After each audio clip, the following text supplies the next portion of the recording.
अस्सलामुअलैकुम स्टूडेंट्स। आज हमारा टॉपिक है normal loss and abnormal loss. कि नॉर्मल लॉस क्या होता है और एबनॉर्मल लॉस क्या होता है और इन दोनों के बीच में फर्क क्या है और इनकी रिकॉर्डिंग कैसे होगी। यानी ट्रेडिंग प्रॉफिट एंड लॉस के अंदर या इनकम स्टेटमेंट के अंदर इनकी रिकॉर्डिंग कैसे की जाएगी। ठीक है, तो सबसे पहले हम ये देखते हैं कि नॉर्मल लॉस क्या होता है।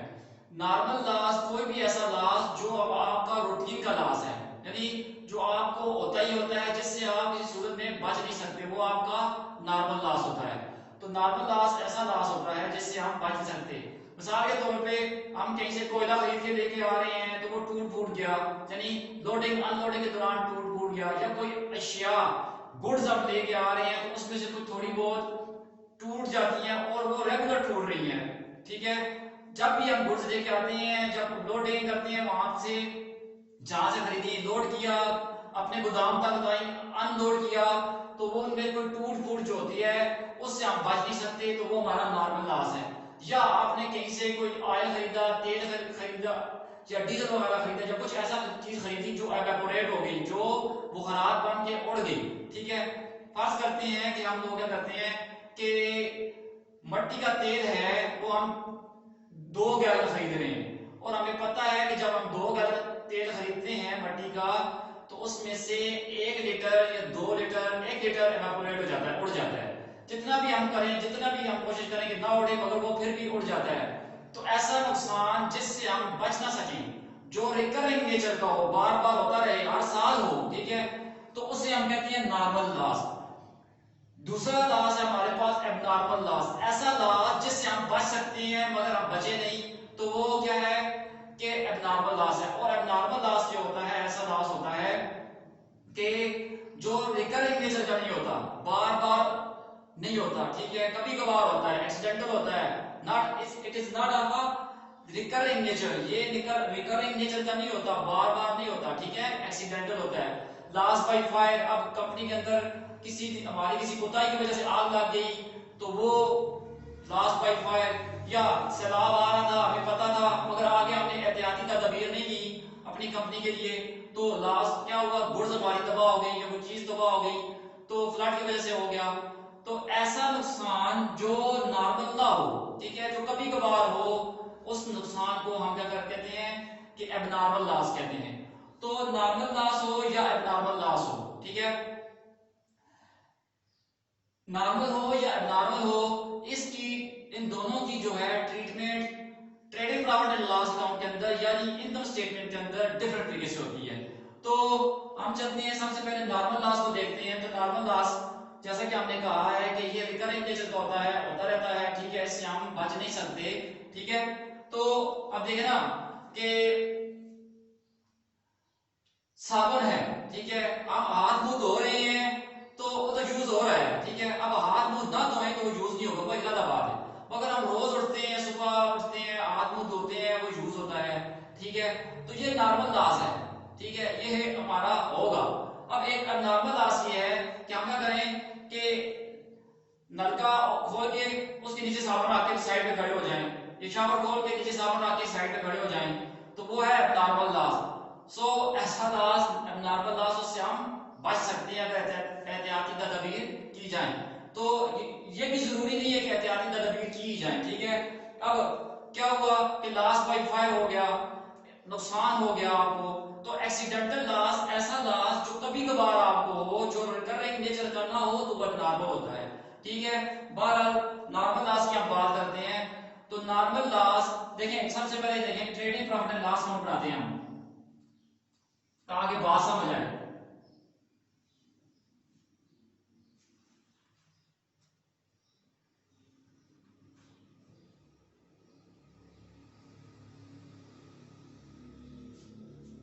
ठीक है, ये trading and profit and loss account है,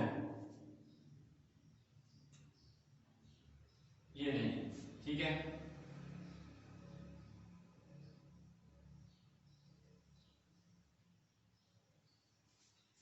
trading and profit and loss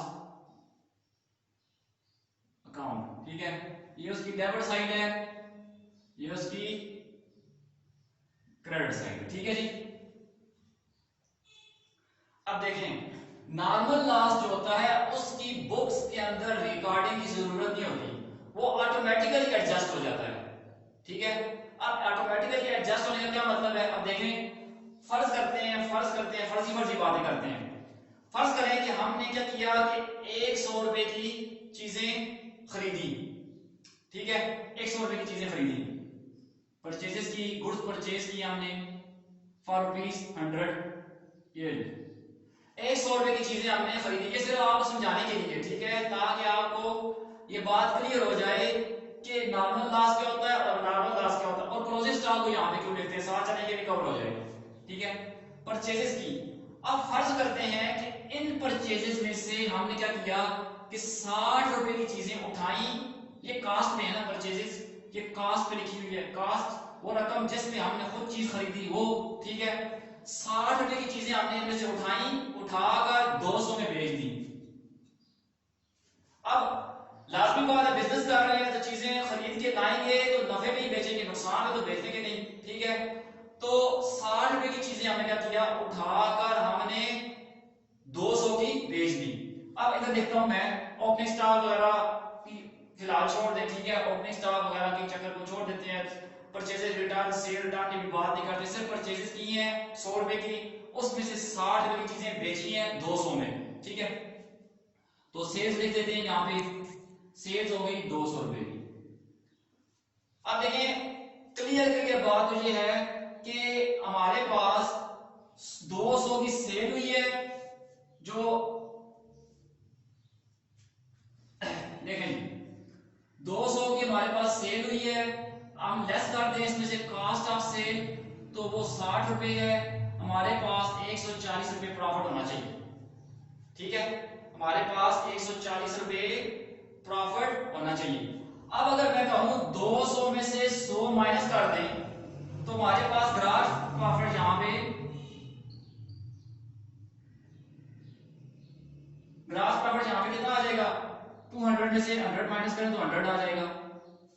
ये बात काबिल कबूल है ही नहीं है कि हमने 200 की चीजें बेची, ठीक है, और हमें 100 रुपए का प्रॉफिट हो गया ना, ऐसी बात बिल्कुल नहीं है। क्यों कि हमारे पास हमने 100 रुपए की चीजें खरीदी, 60 की उनमें से बेची, 40 की हमारे पास मौजूद है, तो यहां पे तो हम लिखेंगे क्लोजिंग स्टॉक,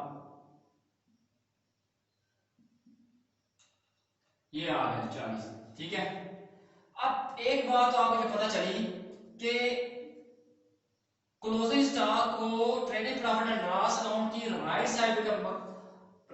साइड पे लिखने का मकसद ये होता है कि ये वाली अमाउंट परचेजेस के अंदर शामिल है, ठीक है।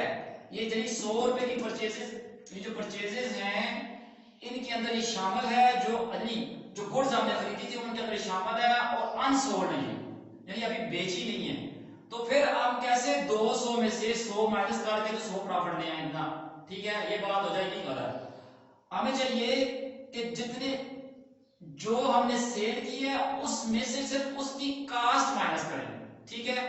तो अब क्या हुआ, यहाँ पे 40 रुपए ज्यादा हैं, वो हमने ये लिख लिए, इस साइड पे हमारे पास हो जाएंगे 240 रुपए,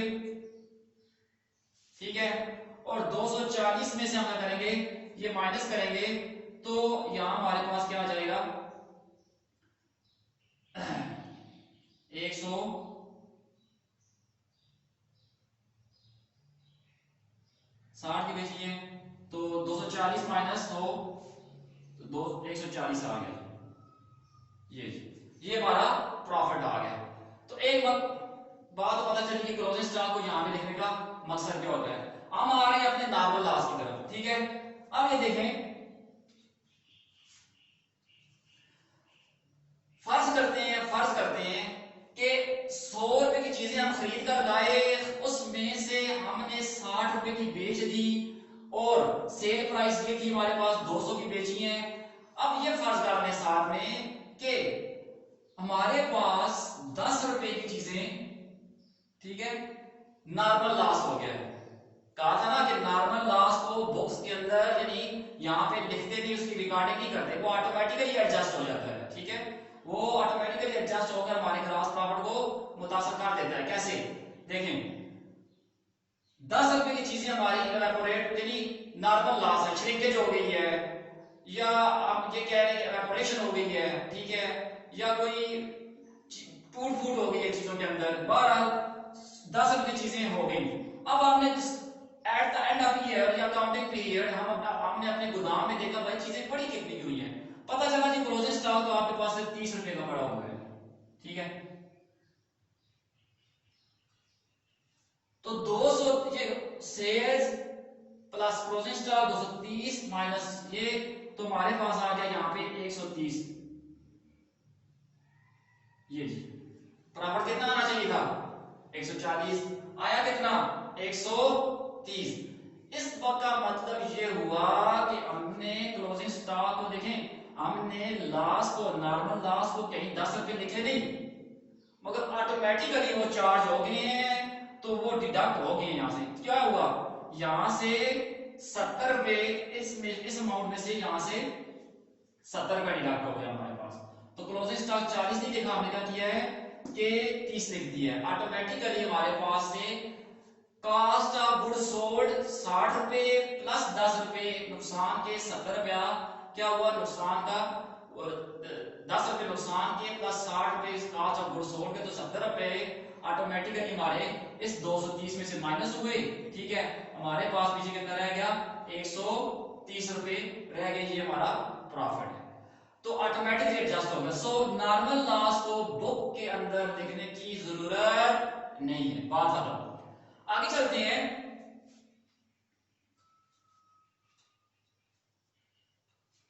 एबनॉर्मल लॉस की तरफ, ये बहुत इंपॉर्टेंट है, ठीक है, एबनॉर्मल लॉस के अंदर हम देखते हैं कि ऐसा लॉस होता है, अब हमारे पास जो ग्रॉस प्रॉफिट होता है एक यार्डस्टिक होती है, एक पैमाना होता है जिससे हम देखते हैं कि सेल के ऊपर हमारी ग्रॉस प्रॉफिट की परसेंटेज कितनी है, ग्रॉस प्रॉफिट सेल्स का कितने परसेंट है, तो इससे हम कहते हैं कि अपने हर साल के ग्रॉस प्रॉफिट को दूसरे साल के अगले आने वाले साल के ग्रॉस प्रॉफिट के साथ कंपेयर करते हैं, ठीक है, मुवाजना करते हैं, आया पिछले साल कितना प्रॉफिट था, उससे अगले साल ग्रॉस प्रॉफिट कितना है, उससे अगले साल कितना ग्रॉस प्रॉफिट है, ठीक है, तो ये हमारे पास इंपॉर्टेंट यार्डस्टिक है, ठीक है, इंपॉर्टेंट हमारे पास एक पैमाना है कि अपने बिजनेस का एनालिसिस के लिए कि हमारा आया हम सफर कर रहे हैं या हम यानी आया हमें नुकसान हो रहा है या नफा हो रहा है। अब अगर हम क्या करते हैं, फर्ज करते हैं, फर्जी बातें सारी, फर्ज करते हैं कि हमारे पास से क्या हुआ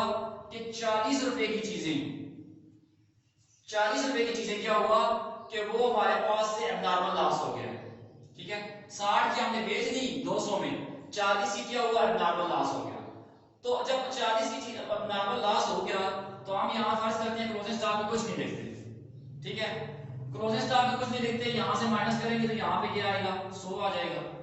इसका मतलब ये हुआ कि वो लॉस जो एबनॉर्मल लॉस है वो हमने डिडक्ट कर दिया है, लेकिन 60 रुपए कॉस्ट ऑफ गुड्स सोल्ड के और 40 रुपए एबनॉर्मल लॉस के हमारा प्रॉफिट ये है, तो ये जो प्रॉफिट है ये ट्रू नहीं है, ठीक है, क्योंकि हर साल हमें एबनॉर्मल लॉस होने वाला नहीं है कि हम उसे ट्रेडिंग अकाउंट में लिखते थे, हर साल एबनॉर्मल लॉस नहीं होने वाला, उसे हम ट्रेडिंग अकाउंट में नहीं लिख सकते, लिहाजा जब कभी भी हमें एबनॉर्मल लॉस होगा तो हम अपने पास एंट्री करेंगे एबनॉर्मल लॉस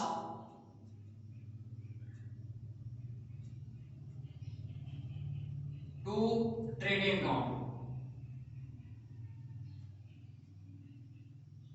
ठीक है, ये तो आपके पास जो नॉर्मल लॉस होगा वो आपके यहां पे आएगा ट्रेडिंग अकाउंट में आएगा,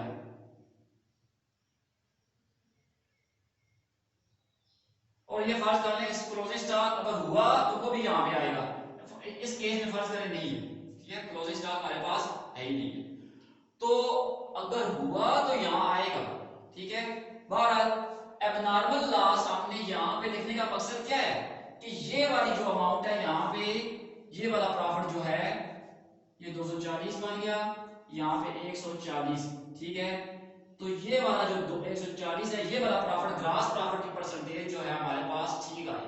ग्रास प्रॉफिट जो है उसमें से ये डिडक्टेड ना हो, एबनॉर्मल लॉस जो है हमारा वो डिडक्टेड ना हो, क्योंकि ये हर साल तो नहीं होता।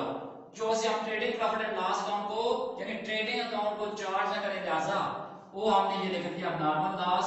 अब देखें नुकसान हुआ तभी तो क्लोजिंग स्टॉक में हमारे पास कुछ नहीं रहा, तो हमने एबनॉर्मल लॉस को यहाँ पे लिखा कि ये हमारा एबनॉर्मल लॉस है, लिहाजा ताकि हमारा जो ग्रॉस प्रॉफिट है वो ट्रू फिगर हमें मिले, तो सही पोजीशन हमारी हमें पता चले आया हम, क्योंकि हम ग्रॉस प्रॉफिट को एक साल के ग्रॉस प्रॉफिट को दूसरे साल के ग्रॉस प्रॉफिट के साथ कंपैरिजन करते हैं अपने बिजनेस की फाइनेंशियल पोजीशन को जज करने के लिए, लिहाजा अब एबनॉर्मल लॉस को हमने यहाँ पे लिख दिया।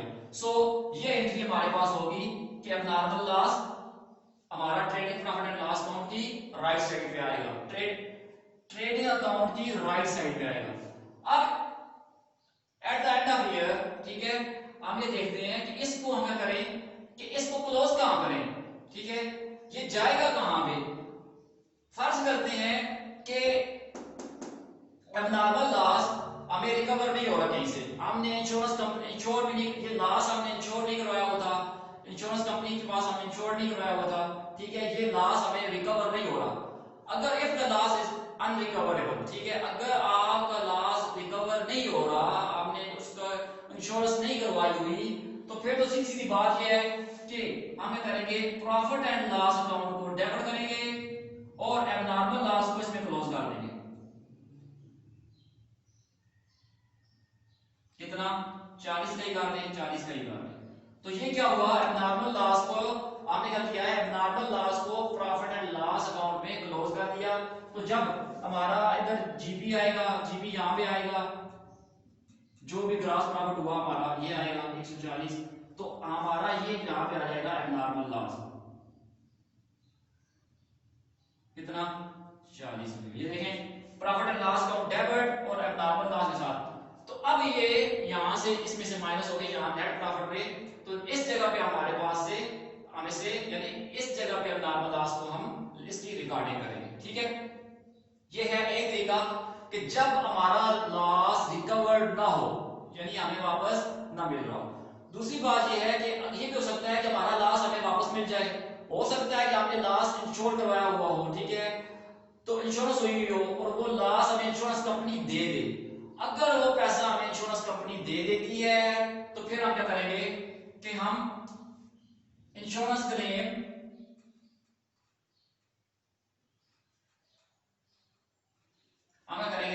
इंश्योरेंस क्लेम अकाउंट को डेबिट करेंगे और इस एबनॉर्मल लॉस को इसमें क्लोज कर देंगे, यानी पहली एंट्री ये, दूसरी ये ठीक है। पहली एबनॉर्मल लॉस ट्रेडिंग अकाउंट, दूसरी insurance claim to abnormal loss account, insurance claim to abnormal loss account. अब इसको यहां पे प्रॉफिट एंड लॉस की किसी साइड पे लिखने की जरूरत नहीं है इसको, ठीक है, क्योंकि इसमें देखिए प्रॉफिट एंड लॉस अकाउंट का अकाउंट है ही नहीं। ये इधर चला गया। दूसरा ये इंश्योरेंस क्लेम जो है आपका, ये आपका एसेट बन गया है। इंश्योरेंस क्लेम क्या बन गया है, ये एसेट बन गया है। ये बैलेंस शीट में आपकी एसेट साइड चला जाएगा, क्योंकि हमने इंश्योरेंस कंपनी के ऊपर ये दावा किया हुआ है, इंश्योरेंस कंपनी ने ये बात एक्सेप्ट कर ली है कि वो हमें पैसे देगी, अभी दिए नहीं उसने। हम इंश्योरेंस कंपनी के यानी हम अपनी बैलेंस शीट के अंदर एसेट साइड पे इंश्योरेंस क्लेम के नाम से, ठीक है, 440 रुपए, ठीक है, 440 रुपए की बात हो रही, 400 नहीं, तो 40 रुपए हम करेंगे अपनी एसेट साइड में लिख देंगे। ये उस वक्त होगा जब हमारा लॉस रिकवरेबल होगा या हमने इंश्योरेंस करवाई हुई होगी। अब बहुत दफा ऐसा होता है कि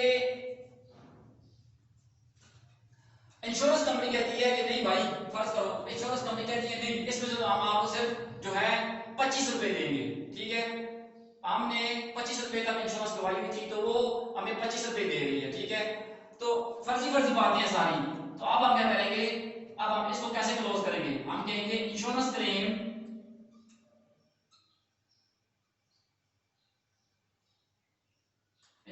क्लेम अकाउंट, कंपनी ने कहा है कि 25 रुपए देंगे सिर्फ, ठीक है, तो ये लेंगे 25 रुपए, ठीक है, इधर हम प्रॉफिट एंड लॉस अकाउंट को चार्ज कर देंगे कितने 15 और एबनॉर्मल लॉस को इधर क्लोज कर देंगे कितने के लिए 40 के लिए।